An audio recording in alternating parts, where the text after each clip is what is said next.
Hello, Frizzle folks. So I am compiling a list of my top favorite books of all time. That video will be coming soon. However, I'm running into a little bit of difficulty because as I started creating my list, I'm aiming for about 20 books. Top 20 sounds pretty good, don't you think?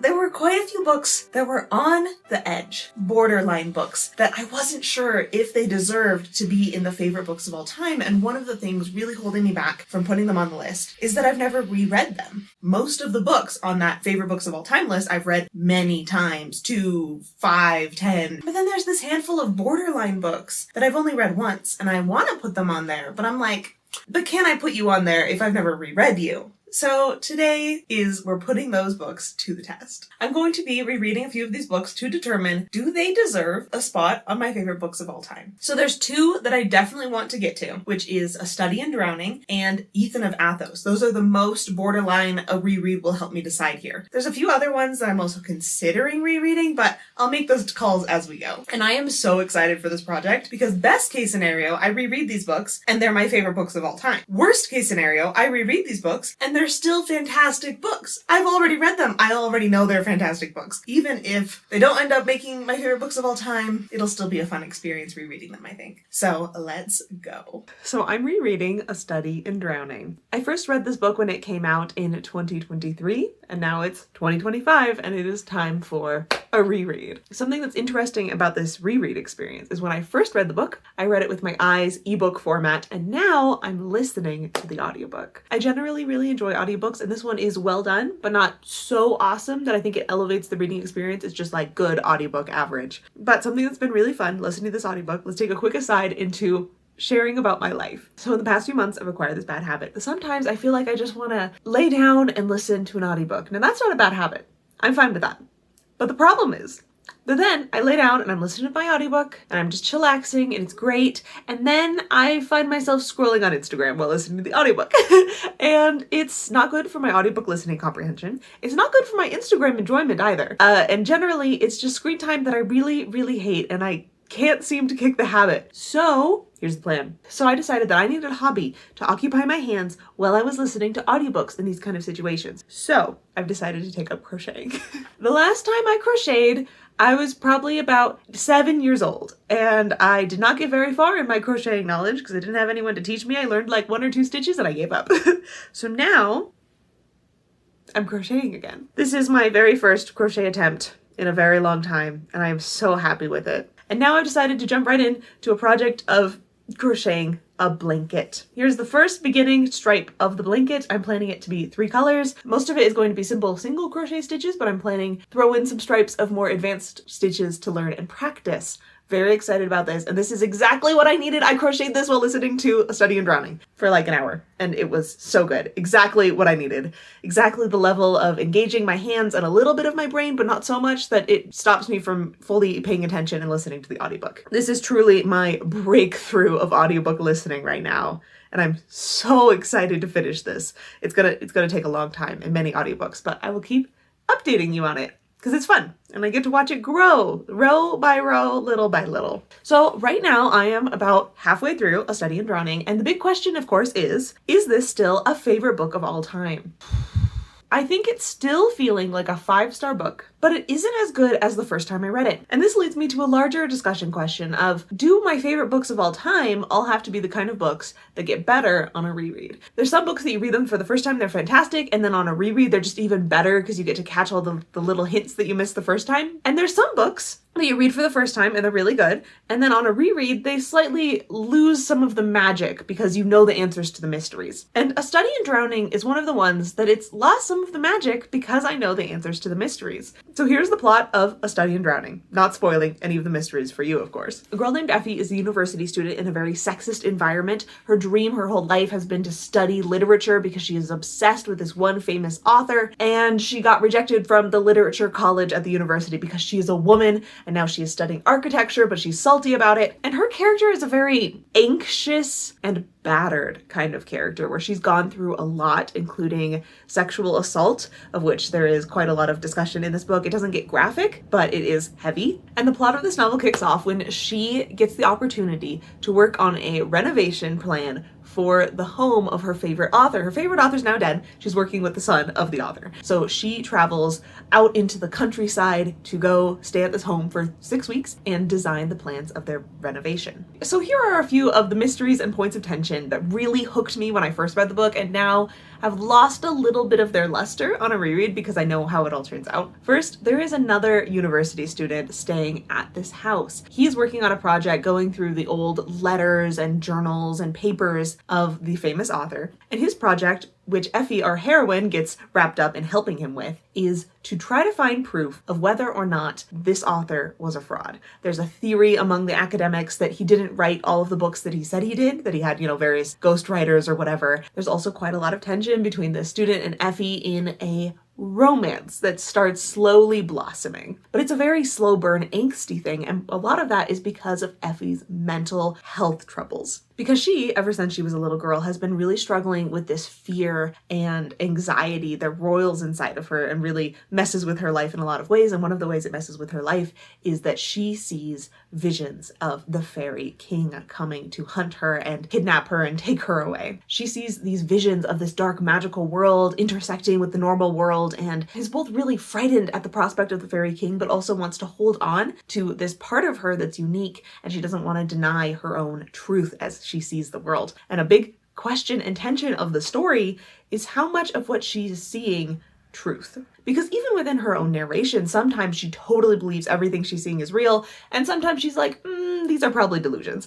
And the line between what is real, not just in the fairy king visions, but in everything she's reporting about what's happening in the story, gets really blurry in a very unreliable narrator kind of way, which is just so fun. But now I know exactly what the truth is because by the end of the book it's revealed, and it definitely has sapped some of the mystery and enjoyment from this book. So I would definitely still recommend A Study in Drowning, 100%, but I'm not quite sure if I would call it one of my best books of all time. I think I'm gonna have to wait until I finish the book. So I'm going to go continue listening to the audiobook, continue crocheting my little blanket strips by strips, and let's see how it goes.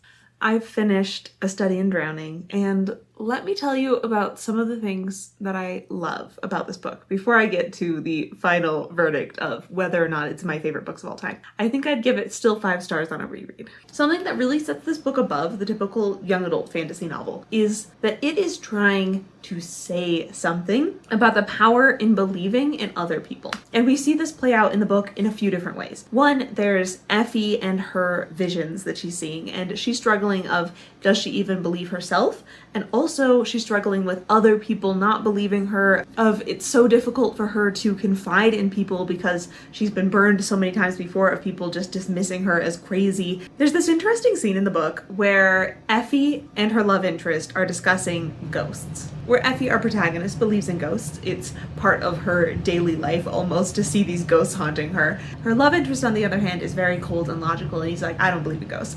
And to Effie, this is almost an attack because it's saying that he doesn't believe her, he doesn't believe her view of the world. But then they get into this discussion where the love interest says, but I do believe in the emotions around people seeing ghosts. I believe in the grief, in the hope that could make you think you had seen a ghost. Kind of the interesting discussion of what does it mean to validate someone's emotions even if you don't believe their firsthand account. And then this is, of course, a big metaphor for believing survivors of sexual assault, which Effie is also one of these and is also struggling to come out and tell the truth, even to herself in her inner monologue and to anyone else. And it's that whole thematic discussion that is done so well that makes me respect this book even more. I love the atmosphere, I love the writing style, I love the plot line, I love the creepy manor house and the fairy king lurking in the visions, and I love the exploration of what it means to really love a novel, because Effie is obsessed with this author, and I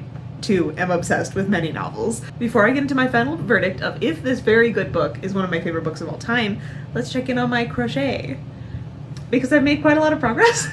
Now, not all of this progress was done while listening to the Study in Drowning audiobook. I did finish the audiobook, not today, but a few days ago. And the reason I haven't checked in earlier is because I've been stewing on this decision of whether it's a favorite book of all time for a while. My first color here, green, is single crochet, and then I decided, let's challenge myself, and this second color is the herringbone stitch, which was above my skill level, but I think by the end of it I had it down. was going smoothly. And then I've decided to do for this third color is double crochet. And I'm going to make a bunch of these stripes into a big blanket. It's gonna be a lot of fun. And I think I'm gonna be trying out a lot of different stitches across the blanket. And I am aware that this is totally messing up with my gauge, but I'm working on it, and I'm so loving the project of learning how to crochet. I love the challenge of trying out new stitches. I love that I'm making a thing. Like you can see, this is part of a blanket, and it's got a lot more to grow. But yeah, I'm just obsessed with it. I'm so glad I took up crocheting. This is a lot of fun. I mean, just as is, I've made a pretty good scarf, you know?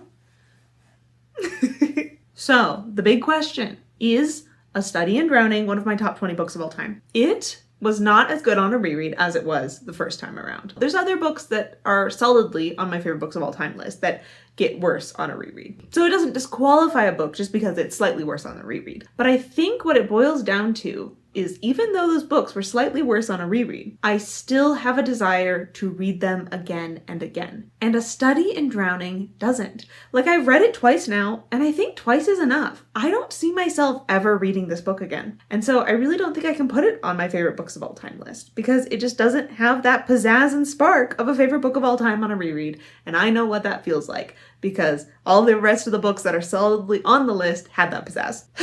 So wah wah wah, it does not make the cut. Still a very good book. Glad I reread it. Still 5 stars. And another reason why I wanted to reread this one specifically is because it has a sequel coming out later this year. And when I first heard the news about the sequel, I was like, what? That was definitely a standalone, wasn't it? And like, it doesn't leave any room for a sequel. There's nothing else to explore. It answers all of its thematic questions. The character arcs are complete. Like, what do you mean there's a sequel? And after rereading the book, I feel even more so that way. I'm even more confused why there's a sequel, and I'm very apprehensive about the sequel at this point. Because like, what do you mean you're making a book 2? There's nowhere for this story to go. I'm doubly apprehensive because the last 2 books that this author has published, I've given 2 stars. So I'm still gonna read it.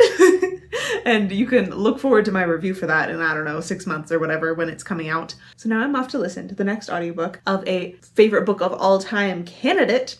So when I said for A Study in Drowning that I knew what rereading a favorite book of all time felt like, and it wasn't the feeling I was getting for A Study in Drowning. After I said that sentence, I started doubting myself, like, do I know what it feels like to reread a favorite book of all time? Or am I just fooling myself? Am I expecting this great transcendent experience that just sometimes doesn't happen, but that doesn't necessarily mean that it's not a favorite book of all time?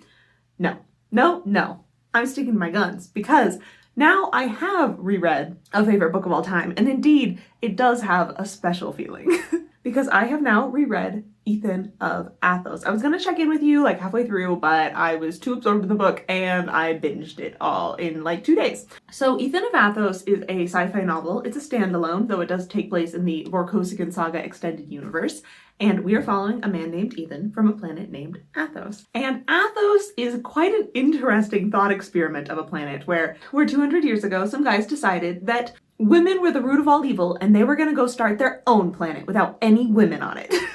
And the way that Athos gets new babies is they have like test tube babies and artificial womb incubators for them. So then when our book starts out, this planet has already been going along for 200 years, and our man Ethan has been born and raised on this planet, and his job is to work with those artificial wombs. He has a great passion and love for babies. He wants to become a father one day, and he's trying desperately to make it work. And something that I find so fascinating about this book is obviously this is a dystopian kind of scenario, right? A planet founded on principles of misogyny. But the author decides to do something really interesting and imagines the world as more of a utopia than a dystopia. Like, obviously it still has its problems, but in a lot of ways it's better than most of the other societies in the sci-fi universe. And that's because that, like, well, maybe the original founders had great hatred for women. Our protagonist Ethan knows like nothing about women. He doesn't have any opinions about women except he's kind of terrified of them. And that terror honestly just breeds respect. He's a great respect for women.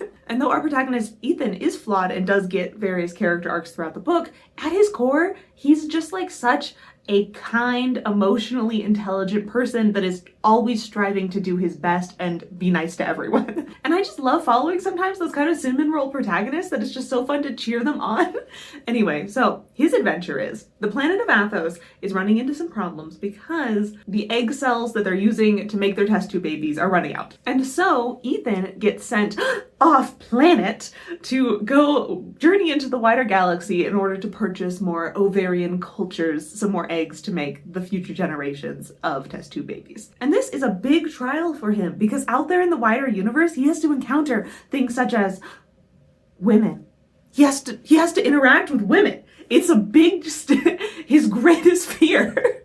And then over the course of the book, you get his character arc as he interacts with more women and he realizes like, wait, these are just people. And really overcomes a lot of his own prejudices and biases that he has with him. This book is told entirely in Ethan's perspective, but one of the other main characters is a woman named Ellie Quinn, and she is on her own journey throughout the galaxy doing international espionage missions, and Ethan accidentally gets tangled up in this international espionage stuff, and then they have to work together to get it untangled. And especially through the interactions of Ethan and our spy woman here, Ellie, there's a lot of discussions about like gender roles and expectations and biases because Ethan is trying to form his idea of like what is a woman? What makes a woman? What makes women different from men? He has a very small sample size of the number of women he's met, and the only woman he really ends up getting to know well is Ellie. And he makes such humorous observations like, oh, Ellie is really good at fighting and weaponry. That must be a trait of women. And then he like asks Elliot, and Ellie's like, actually, on average, probably men are more likely to do that. You know, Ethan is baffled. This book is so light and fun. It's not taking things super seriously, and yet it's still having these discussions about the inherent absurdity and failure of rigid gender roles. One of the things in this book that I find really heartwarming is there's a lot of emphasis on being parents, where Ethan's greatest dream is to become a father, and as he's exploring these ideas of, he's also starting to respect the idea of being a mother. How even though he doesn't have a literal mother, he does have female ancestors, and what does that mean to him? In a lot of ways, it's a book about the importance of family and support networks. There's a lot of emphasis in the culture of Athos. They've got like really strict requirements of who qualifies to become a father, who is qualified to take care of babies. And then of course the whole plot of the book revolves around this idea of we need to produce the future generations of Athos. What else do I love about this book? It's funny, it's adventurous, it's clever. I love the main characters. I love following our little cinnamon boy Ethan here. He's just such a delightful protagonist. So I am so glad I reread Ethan of Athos, and it is making its way onto my top books of all time list. And I have been loving so much just rereading these books. Like, why don't I reread my favorite books more often? This is so fun. And it is also fun to read new books, right? But I am on such a rereading kick now. I'm like, let's just keep rereading books. So I've started now the 5th book of the Dresden Files series. This isn't a book that I'm like trying to debate whether or not it makes it into my favorite books of all time. The Dresden Files series, I've already reread it. It's already making it in. This is reread number 3. But I just want to reread it, especially because book, I think 19 of the series is coming out probably in the next year sometime. So I kind of want to start rereading the series in preparation for that. But it's a lot of books. So I'm listening to that one on audiobook right now. And while I'm listening to it, I'm making my blanket. I love crocheting. I know I'm still new at it, but like it's so fun. I love using my hands. I love building things. I love learning new stitches. It's so cool. I love this hobby. Here's my new stitch. This new green layer is the one I'm currently working on. This one's called the Trinity stitch. And isn't it gorgeous? I think it's my favorite one I've tried out so far. I don't know what stitch I'm gonna do next. I might circle back to one I've done before, like do the single crochet again. Maybe I'll browse around on the internet and choose a new one to learn because it's so fun. Anyway, so my bit of cloth is definitely growing and that's so exciting. So as you know, I've been having so much fun rereading some of my old favorite books. I finished recently the audiobook of Death Masks, got some good crocheting done for that one, which is book 5 of the Dresden Files. And that book remained 5 stars. Not one of my favorites in the Dresden Files series, but solid enough. And then after finishing that reread, I was like, well, let's reread another. So I have picked up Ocean's Echo, which is one of my favorite books of 2024. I first read it almost exactly a year ago now, and it is one of the contenders for favorite books of all time. So this reread will determine whether or not it makes it in. I'm currently 43% into this reread, and let me tell you about it. This is a sci-romance book. We got sci-fi, we got romance, and so far for the first half of this book, more of the balance is on the sci-fi-ness than the romance-ness, but we're slowly transitioning into exploring more and more the relationship between our leads.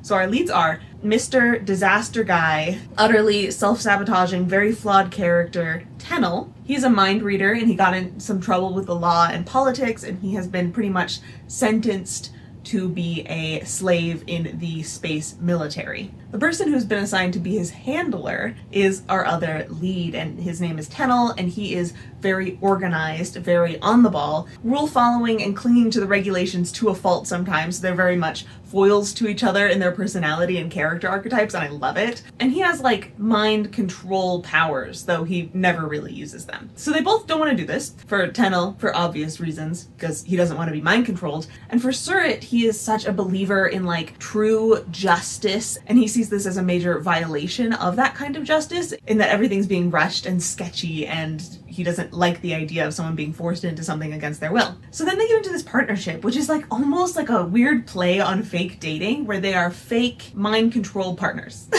And then while they're doing that, their military spaceship is going on this exploration mission to try to excavate these ruins with alien tech inside, and character 𝐸𝐸 has a big emotional connection to these ruins because his mother died in them, and like all of this fantastic drama, and I'm so invested in the plot. It's been just long enough since I first read this book that like I've forgotten the big plot points, and that's very exciting because I don't know exactly where it's going, and I'm so enjoying this ride. So far, yes, it definitely feels like 5-star favorite book of all time.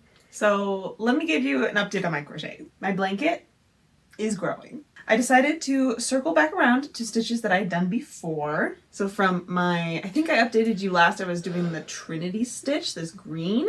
Then I went back to single crochet, back to herringbone here in gray, and now I'm back to double crochet in green again. Right now I'm about 2/3 done with how big I want this baby blanket to end up being. The end is in sight, and I don't know what my next crochet project is going to be after this. I love this hobby where I really feel like I'm learning things, where I'm such a newbie, really feeling myself go from not good at a skill to really mastering these basic stitches. So I finished Ocean's Echo, to absolutely no one's surprise. It continued to be amazing, and it is officially going on my favorite books of all time list. I love, love, love that this sci-fi romance is making it onto the favorite books of all time list, because that's one of my favorite genres, but it is a little bit underrepresented on my favorite books of all time list. And then I was thinking, what else that I was the most conflicted of all the books about including on my favorite books of all time list, because it was my favorite book of all time when I was a teenager, and I read that book multiple times a year for a good decade.